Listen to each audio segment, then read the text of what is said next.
Welcome to Good Goodbyes, the funeral facts podcast. We are really glad you found us. In this podcast, me, Simon, a funeral director, And me, Tina, I'm an independent celebrant. we're going to discuss all things funeral in an informal space to demystify what happens when we say goodbye. Based on your questions and queries, Si and myself are two industry professionals that are going to chat through the hows, whats and wherefores. We actively work in the funeral industry in Devon in the UK. So, we hope you enjoy the episode ahead.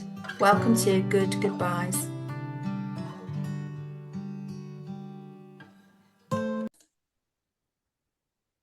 Hello listeners, it's Tina here from Good Goodbyes and I am joined by a guest today. I'm joined by Lorna Vyse and we're going to talk about a range of different things, including pet loss and work that Lorna does in hospices and around children's bereavement. So Lorna, absolutely thrilled to have you on the podcast today. Thanks for joining me. Thank you very much for inviting me. It's lovely to be here. Now, what part of the country you're in? So we're recording in the UK, everybody, and it is a beautiful spring day. And here in the UK, we've moved to something called British summertime. So it's very bright out, which is glorious. So where are you based, Lorna, in the UK? So I'm based in the east in a county called Norfolk. So yeah, really beautiful county. And like you, the sun is shining and it is one of those real spring days. And I'm looking forward to taking the dog out later. Now I'll be taking the dog out later. At the moment, she's feeling a little bit lazy. So I've got a Shih Tzu called Boo. And she's not known for either her speed or her enthusiasm when it comes to walking. She'll walk really fantastically for the first 5-10 minutes, like she can't wait to be out there, and then she's quite keen to come home. So she's very comical in that way. What sort of dog have you got? So I have he is really a sort of mixed breed, Heinz 57, but he's definitely a terrier because he's got more barking going on than anything else. So definitely a terrier, but he is like a Jack Russell on long legs. A bit. Some people sort of talk of him as being a Parsons Jack Russell, so he's quite wiry and loud. But yes, so he was a dog that we rescued from the Dogs Trust last year, 2014 is what I was going to say. And he was the one that we chose, and he came along with a kennel mate called Wilbur, who we got free. So it was a sort of buy one get one free sort of deal because Wilbur had been a little bit destructive and mischievous. So we had them both for 10 years, but we said goodbye to Wilbur last year. But Tommy is still going, but he's an old boy now and does what he wants when he wants.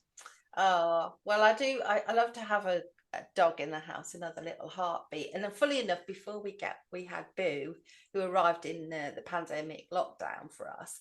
We had another Shih Tzu, and that's a rescue dog.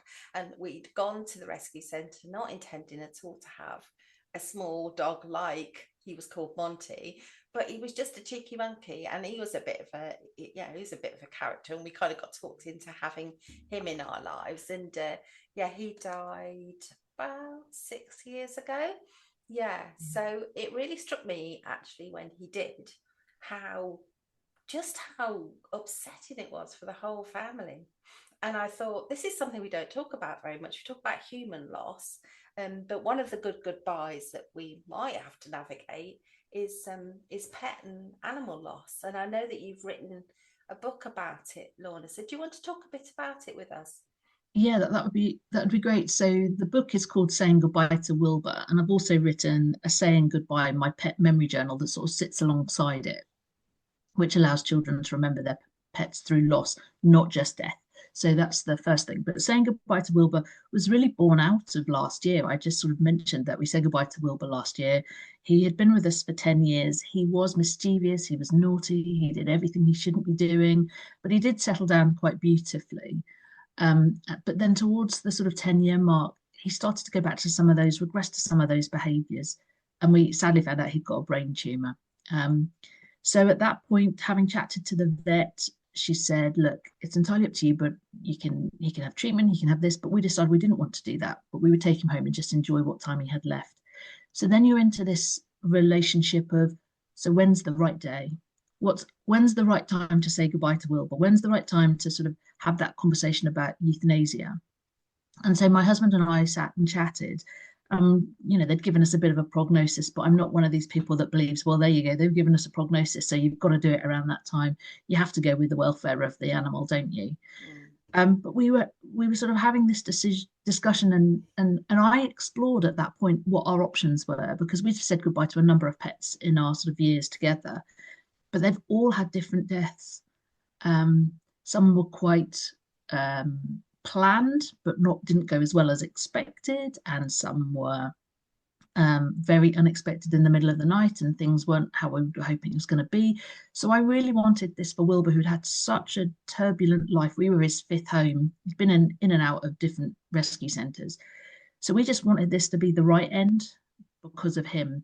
And so that's when I did lots of exploration about what we could do, and we decided we'd like him euthanized at home, and that's what we did with Tommy, the other dog beside him, and it was as beautiful a death as we could have, despite the fact that our hearts were breaking. And it was at that point that I had this sort of moment of thought, which is, I've been working in childhood bereavement and supporting children around death and dying for 20 odd years. Who has conversations with children about serious illness of their pets, death and dying? Because I still hear stories and go to places where parents are, replacing the hamster that's died overnight, or the goldfish, or taking an animal to the vet during the day and having to be euthanized, and then coming home and say, well, the dog's been put to sleep, and all these euphemisms that we use around pet death, and I'm sure we'll talk about that. But I just sat there and thought, I've got all of this heartbreak, I've got all of this knowledge, I can't stop thinking about how children relate to this conversation, so let's write a book. And so that's how Saying Goodbye to Wilbur came about. It's me just giving a real honest and real account about loving an animal. Actually, in the book, Wilbur comes from a rescue centre, but then loving the animal throughout the years. And then Tom, who is the boy in the book, sort of grows with him. They have an amazing relationship. But then it's the time that something happens, and Wilbur's getting older, and they have to make these really difficult decisions. And so what I wanted is to be able to include children in that conversation. Why wouldn't we? And so there's a sort of integration of mum and dad and Tom in the book, discussing how they're going to have to say goodbye to Wilbur and when's the right time, and discussing so many different things like what is euthanasia, and can I have a burial or cremation? Does the dog have to go into the vets because he hates the vets? Can we have him euthanized somewhere else? How does that have to happen? What happens? So the book really covers some of those Q&As in hopefully a honest but sensitive way to give children a sort of level of understanding, but also adults to have a level of understanding of how to talk about these really delicate conversations, aren't they? They're very tender because our pets are our family. Yeah, and I think that there'll be adults listening to this, and if you've got children in the car, I think that you should just all listen to it together, and I do really encourage people to feel less nervous about having these conversations with any child. And I understand completely why the world tries to protect children from this, but children really understand, and as a nurse who's worked in a hospice, children really understand the concept of being here and not being here anymore.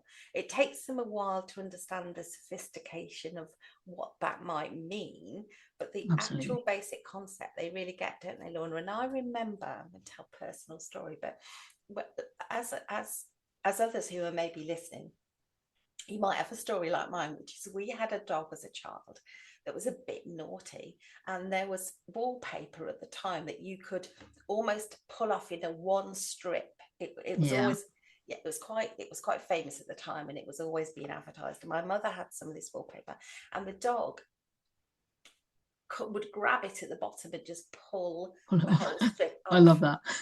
Well, and it happened obviously your mum wouldn't have loved it. No, she was not a happy woman. Also, our pet was a little bit barky. So one day we came home from school, me and my sister, to be told that he'd gone to live on a farm. He would be really happy living on the farm, and we would all miss him, but he would be better because it didn't matter if he barked a lot. And we were just like, oh my God, we didn't get to say goodbye to the dog. And we were really upset. Wind forward to the adult me. Not that long ago, probably 15 years ago. And my mum was chatting about this and that. And she said, oh, of course, when we took the dog to the rescue centre. And I was like, what? She's like, oh, well, just wasn't suiting us and too noisy and the neighbours were complaining. And this dog had, I mean, not been deceased, but this dog had gone from our lives and they'd lied to us. And I felt really betrayed. The adult me felt really betrayed by that lack of truth. I don't know how I would have felt. I might have objected as a child, but I wasn't allowed to be part of that at all. And that really felt wrong to me. Oh, I couldn't sort of, and your story, which I've sort of listened to and just thought, oh, I've heard so many times. And I just think, and you mentioned it earlier, and my entire job is about protecting children and young people. And please don't anyone that's listening think anything different. We should always protect children from sort of really harmful situations. But when we're talking about real situations, that's actually that child's life story. So in your situation, Tina, you know, the dog was causing a bit of a havoc, probably wasn't best suited, probably did need to be rehomed in a family setting that was going to be different for the dog for whatever reason. No judgment there. But if your mum had had a conversation, there would have been lots of tears. You would have probably had to grieve the loss and you wouldn't have liked stuff. But actually, you would have understood it. And what happens now is that we've stopped giving children information. And of course, I bet your imagination at that point was going completely wild about what that farm looked like and would he miss you and all of those different things. And sometimes if we just give children bite-size, age-appropriate, ages and stages appropriate, developmental appropriateness sort of information, they can sort of build on that and go, so why did the dog have to go to a centre to be rehomed to somebody that's going to, well, and you might have to repeat that a few times, but how much better is it that the child knows than they don't know? And yeah, the stories that I've heard over the time have been, they've actually been really sad because, of course, what happens is I'm presented with a child that's really struggling with it, and I'm not surprised. And it's difficult because then you're untangling these truths and lies, and then they lose respect for the person that told them it because why would they ever trust anything they said again? I know. So it is really difficult. So I'm not standing in judgment that animals need to be rehomed, but I stand in judgment of, well, I don't stand in judgment, but I stand with going, well, hang on a minute, let's take the child on the journey alongside us to help them understand why something's happened. And I think that's so important.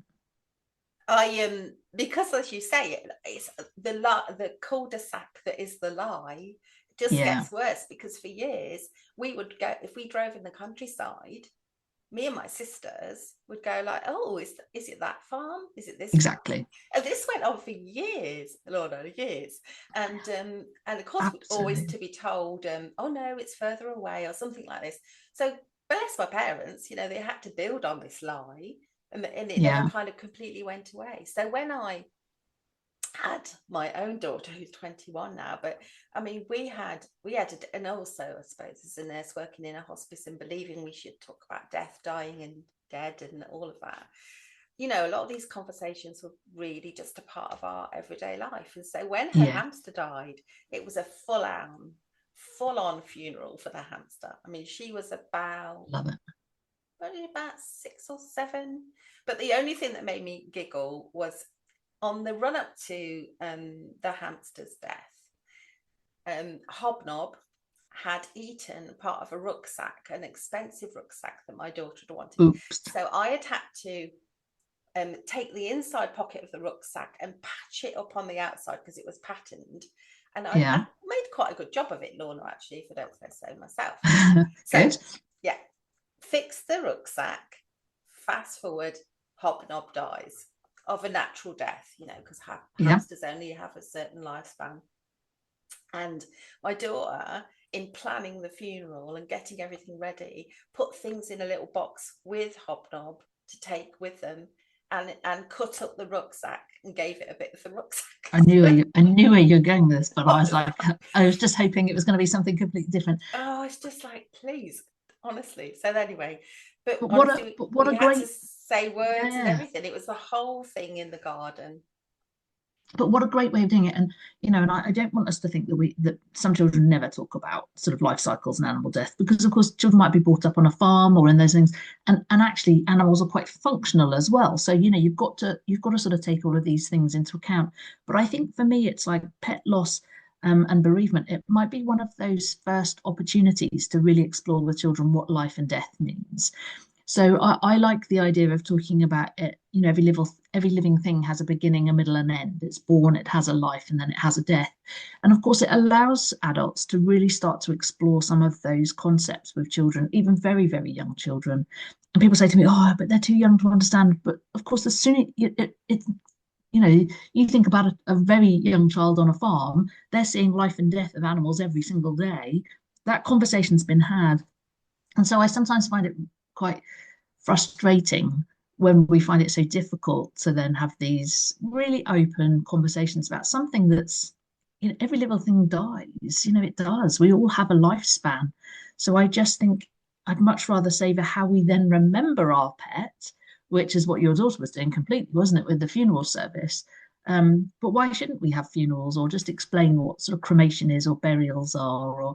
And it depends on the companion animal. And I've we've got to just put a little bit of a sort of a warning in there. Of course, it's a lot easier when you're talking about a cat, a dog, a guinea pig, a hamster, and stuff. But of course, it might be that it's a horse, which is a completely different thing to consider. And children being involved in those conversations can feel very, very different because of the nature of euthanasia for horses and things like that. But what the conversation can still be had, couldn't it? Would you like to be present? I was watching something on social media this week, and it was somebody that said that their 6-year-old, it was the end of a dog's life, and she really wanted a 6-year-old to be there, but she wasn't quite sure how to explore it. And when I read it, it was like, read my book, because that's what you shout when you're an author and you've written something you feel passionately about. But so many well-meaning people go, oh, I wouldn't. He's 6, he's never going to get over that. And I just sit there and think, every single situation is different. Every single pet loss is unique. And only those adults around can think about what that child is. But I just wish we didn't go to the default, oh, no, we can't. We shouldn't. Yeah, because, I've encountered this in the adult world. Yes. Absolutely in the adult world. And I think some of the ways that we behave around young people and children is because of our own personal fear in our adult world. So we almost pass that on in a way, and we think, well, I feel like this, so you're going to feel like that, and you're only little. Yes. I've certainly been with adults. I mean, my most comical story is being with a gentleman who was waiting on some results of tests, and they weren't positive results. And I always used to have a way into this conversation, which went along the lines of, your results are in, Lorna. I know them. Would you like me to talk to you about them now? So that to me is called leaving a door ajar. So you can say, no, thank you, and close the door, or you can say, maybe later, leave the door ajar, or we could go through the door together, and you could say, yes, please. So, exactly. That's the way I guide people into those kind of conversations. But said this to a gentleman, he wanted to have the conversation. We talked about the results and what they meant or could mean.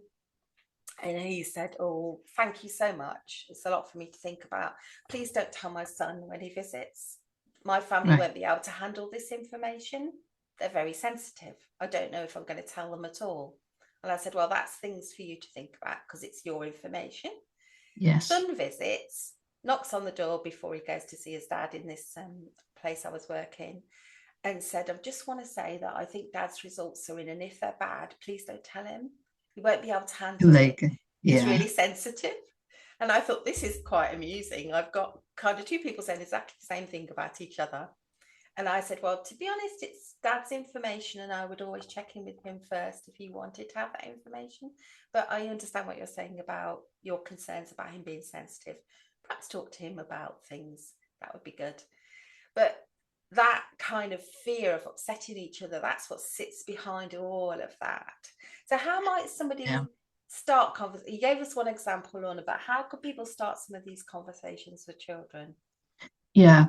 I will contact. Just one point on what you've just said, though, is what happens when all of those families doing it is you're skirting around the issue and you're not actually living well whilst you're dying, are you? Which is really interesting that people don't like to have those conversations. But if that father and son would have that conversation, it would be out in the open, and then you can live well to the rest of your days, which is really interesting.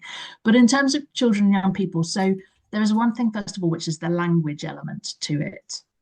And language is so important because there's so many euphemisms that we use around death, dying, bereavement, serious illness. I think there's a study that's just been done, and I have yet to find it, but someone has assured me that there's 150 euphemisms for explaining death in the UK. So we don't like to use those words, and that's so important. So with pet loss, what we do is we say to children that an animal's being put to sleep. Yeah. And then, of course, if you say an animal's been put to sleep, well, if you say a human's been, has gone to sleep, then what happens is you then ask the child to go to sleep, and they are then terrified that if they go to sleep or anybody goes to sleep, then they're not going to wake up again, and that's going to be the end. So that differentiation between what a sleep is and what dead is. So again, I talk about a lot of that in my books, about what actually is dead that people don't see, hear, feel, all of those things. And it's a really tender conversation, isn't it? But it's about showing the difference. And interestingly, living on a farm, people often say that our dog is now in the clouds or as a star or whatever. And of course, then you get on an aeroplane and a child's then looking for that animal. And you told me they live there and they're not there anymore. So things like that.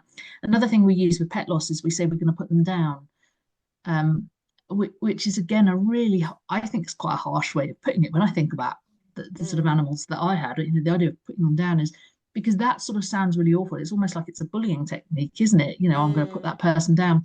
So I think we just have to be really mindful of our language. And I think we have to be open and honest and use real terms. But I think it's the tone of our voice and the situation that we're in. So again, if you were going to sit with a child and you were going to try and explain everything to them really quickly, that's probably a bit of information overload. But if you give them small bites of age-appropriate information and say, if you've got any questions, come back to me, especially smaller children, younger children, they'll tend to go away, think about it, come back, and then ask another question, usually at the most inopportune time. Just as you're trying to get ready for school in the morning, and you're trying to bundle them through the door, or you're at the supermarket checkout. But I think that's the point. Children have to sort of find the moment in order to share something when they know that there's other distractions and it's not just one-on-one. And there are so many opportunities, aren't they? I mean, yes. In nature itself, even if there's a dead fly on the windowsill, there's an opportunity. A child will be curious, and there's an opportunity to say, oh, that's not living anymore, and living is this and dying is that. You don't have to go into a lot of detail initially. They might come back to it. I remember my friend telling me a story of having a large family, but several of the cousins were vegetarians. A few weeks before they had a lunch together, they'd be talking. They'd seen a dead animal in a woodland, and she'd had a conversation with her 4-year-old about the fact the animal had died and was dead. And that actually, she said, they went on a bit of and other animals will be feeding from it and it will go back into nature, and she'd had that kind of conversation. So at this Sunday lunch, her son sat there and said, I guess this animal's dead, to the meat that he was eating. Yes. Well, and this is a way that we can get our nutrition from the animals. But she said that she had to smile because he'd obviously thought about it a lot, but the vegetarians around the table just all horrified at this thing that this little boy had said. But they do think things through, and they're curious, and like you say, I once knew somebody who'd been told that their grandma had gone to the angels, and then at Christmas time they got really worried that somebody got very tearful when all the decorations came out, because there were some fairies and angel type decorations, and said, we shouldn't put these out because what if the angels take away somebody else that we love? There's a very famous alien species on BBC, Doctor Who. Oh, is it the ones the Weeping you can't Angels? Look at? That's right. Yeah, and they turn out to be sort of quite demonic sort of angels. So again, it's sort of which is a really good point. It's not that I sort of saying don't watch Weeping Angels, but it's having those conversations. And once you have the conversations, that's when children are able to understand that's different to what we're thinking about nanny or whatever. But again, it's sort of language, isn't it? But listening to what children are watching, what they're playing games on. You think about it, games, you always have three lives. So why doesn't my dog have three lives? We again, in my sort of work as a childhood bereavement worker, and when I was doing face to face with young people quite a lot around Easter was really difficult because they would be told the Easter story. So Jesus then gets resurrected. So when's Granddad coming back? And so we just have to be mindful of what are children listening to and what messages are they getting and how does that work in with what we're trying to explain to them. And again, with animals, we do use even more euphemisms, and I think we do prevent children from sort of being part of those conversations even more. But actually, it's a really good opportunity for them to build some resilience about what life cycles are all about. And I always think there's something separate and different about mourning and grieving. Yes. Yeah. And like as a period of mourning, and certain formal things happen during that period that help people process some of that stuff about dying and death. And then there's personal grief, which goes beyond that and is different from many of us. But when Monty, our dog, died, and we had the ashes here for ages in our home, and eventually we thought, right, we're going to go and sprinkle Monty up on Hound Tor, which is the place we used to walk with him on Dartmoor. And we went up, and my husband, probably of all of us, seemed to take the loss of Monty, a bit harder. But we went up with the ashes, and we were up on, and the act of going there and going up the Tor, as we were sprinkling Monty, the wind changed, and we had Monty all over us, and that doesn't surprise me. I know, and it's a common tale, isn't it? Yeah. I'm sure lots of people here will be smiling at that, but that moment of going there, and I even just have to see the moors, and I just often think, oh, Monty, there you are, running around as you used to love to do upon the moors. It just gives me comfort. So sometimes if you are going to do anything like this, even if then if the child is included, they will have that same comfort. They will have that same ability to have processed it in some way. So I do try and encourage people. Absolutely. There's three things that you made me think of. I think we could talk for ages about this, but one is Professor Colin Murray Parkes was very profound. He died earlier this year, but he had this amazing ability to think about grief from the animal kingdom's perspective. And I was very lucky. When I was doing my training, he was doing a lecture, and he showed a photo of a chimpanzee, and it was a mum chimpanzee whose child had died, and he said the guttural sounds that chimpanzee making. And I've got to get this right because it's really subtle about sort of mourning and grief. But he says she's not making the noises because she misses them.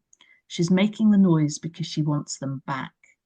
And he described that as the difference between mourning and grieving, in terms that it's guttural, I want you back, which is that initial thing, versus grieving, which is, okay, you're not coming back. So this is then how I grieve. And I've always remembered that because I think it was just such a beautiful way of I really putting it. like that you said that, because I've never heard it told like that before, but I really like it, Lorna, because the way it was always described to me is mourning as reaction, guttural, deep reaction, like the pain of the loss, the disbelief.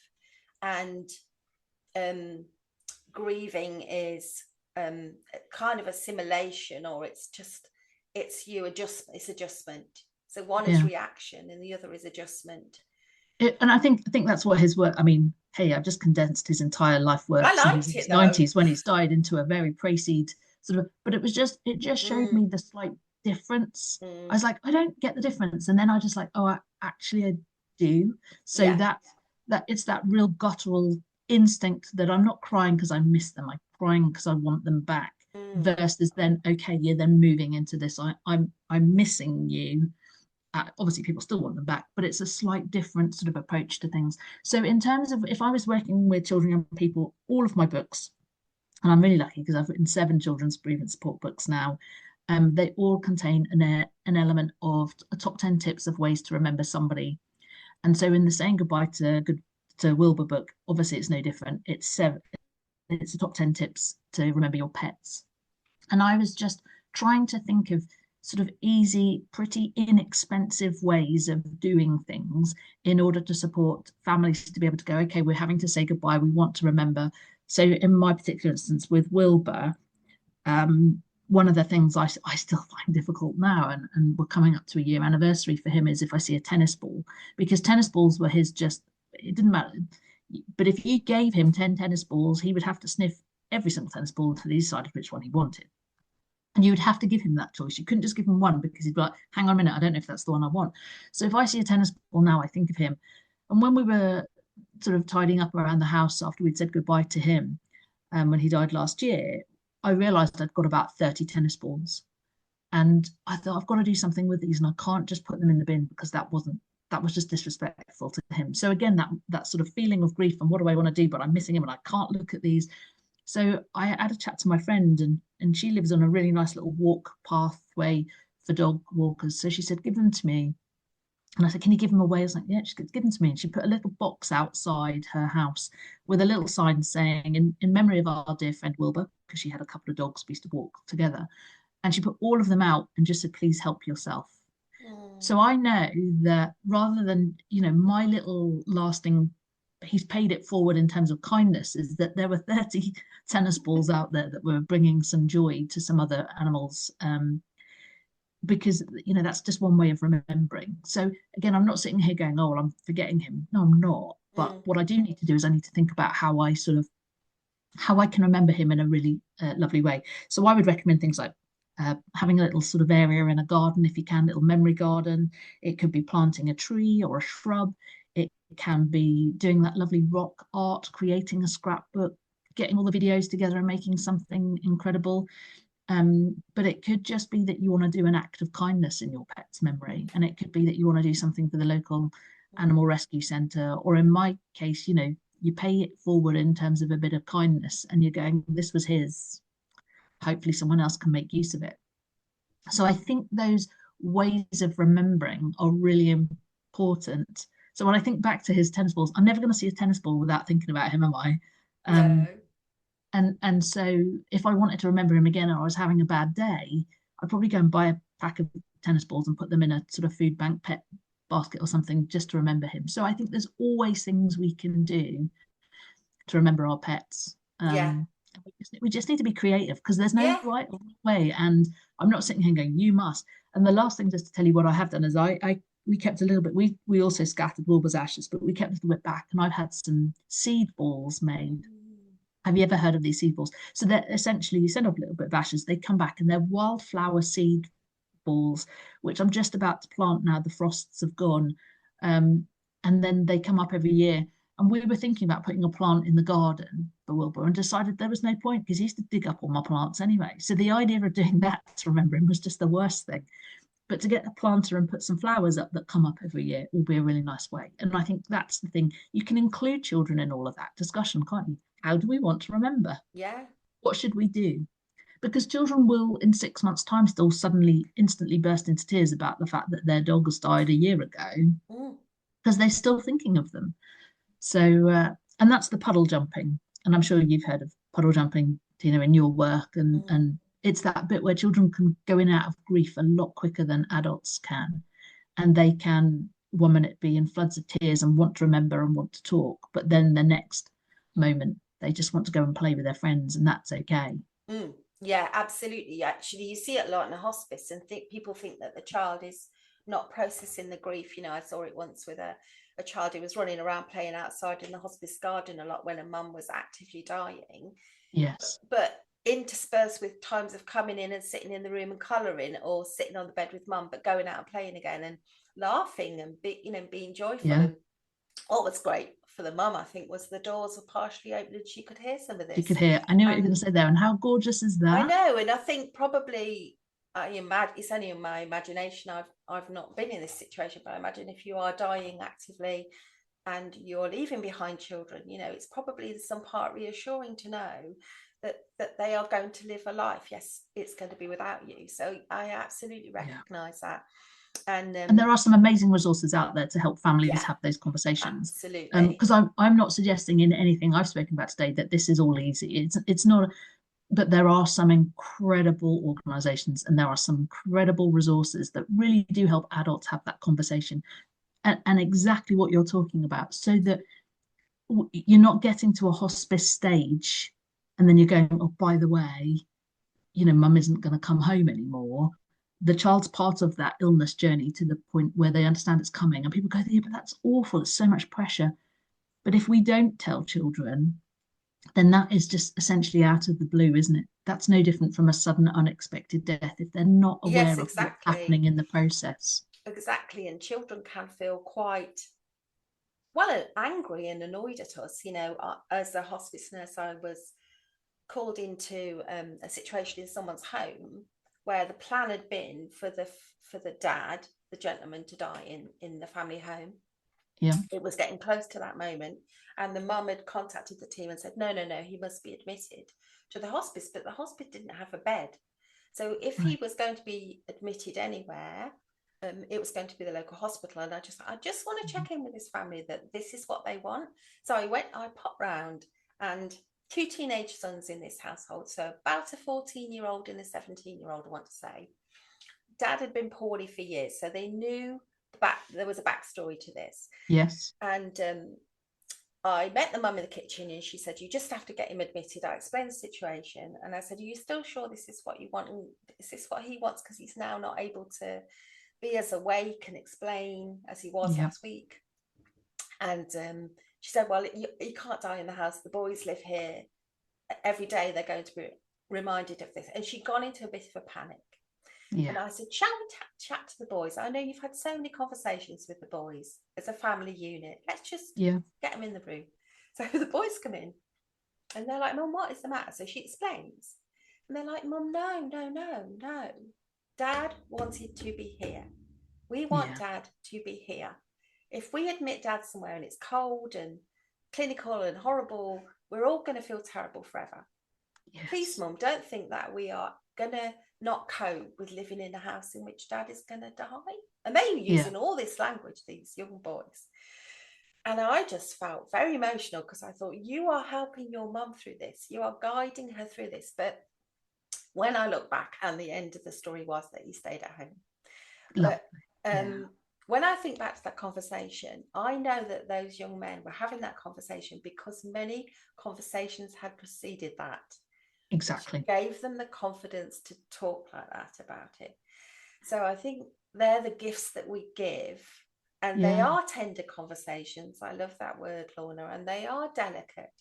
And people are afraid of them.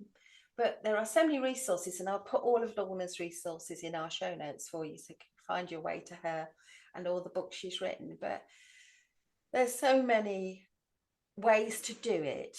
And you're not alone in having to do it.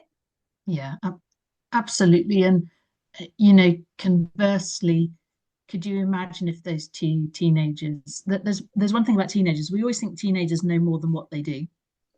So we have this thing, well, they're older, so they must understand. But if they haven't had that conversation, how do they understand? Have they ever been to a funeral before? Have they ever had anyone that's died in their sort of close proximity before? So all of those things are so important. But if you think about those 2 teenagers, if they hadn't had those conversations, what a traumatic situation that would have been.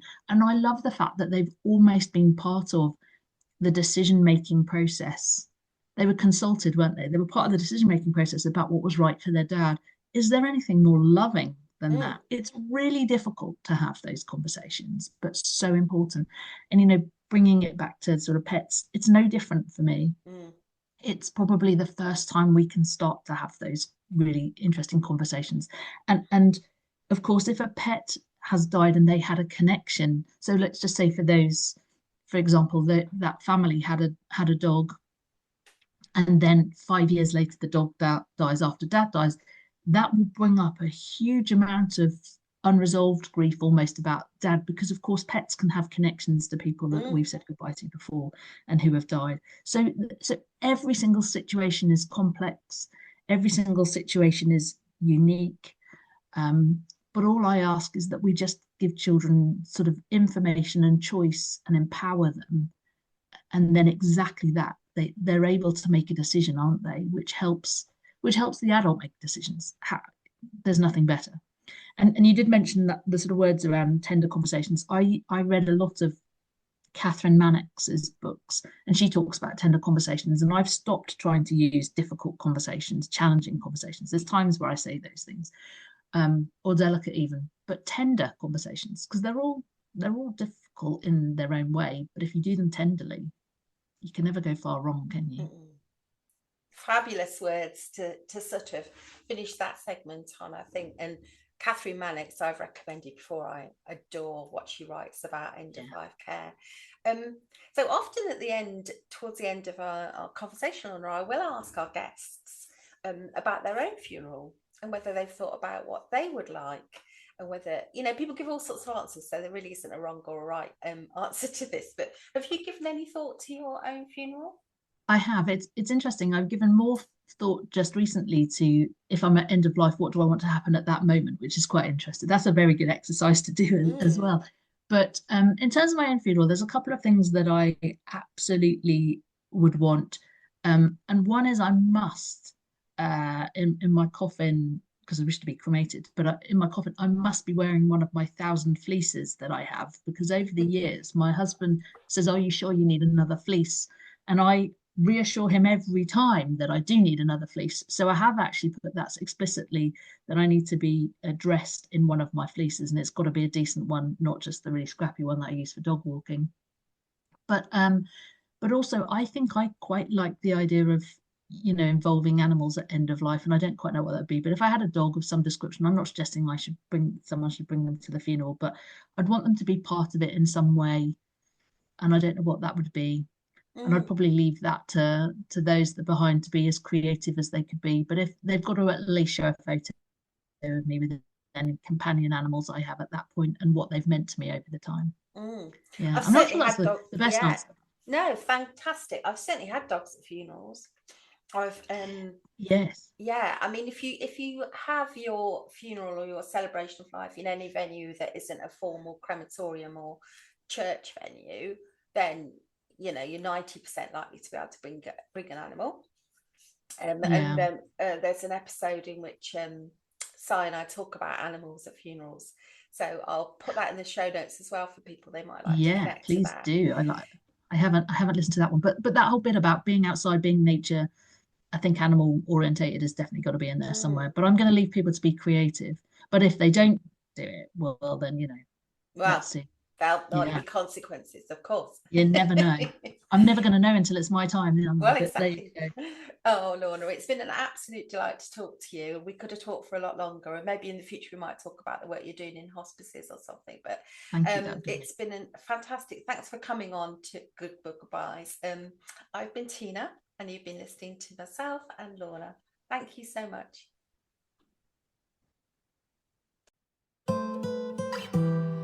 You've been listening to Good Goobyes, the Funeral Facts podcast.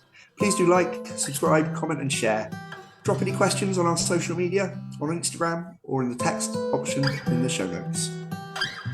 Si and I are qualified professionals, but we always advise our clients to seek any additional support from medical practitioners if they need to. And we hope you enjoyed this episode. Stay well and be kind to one another.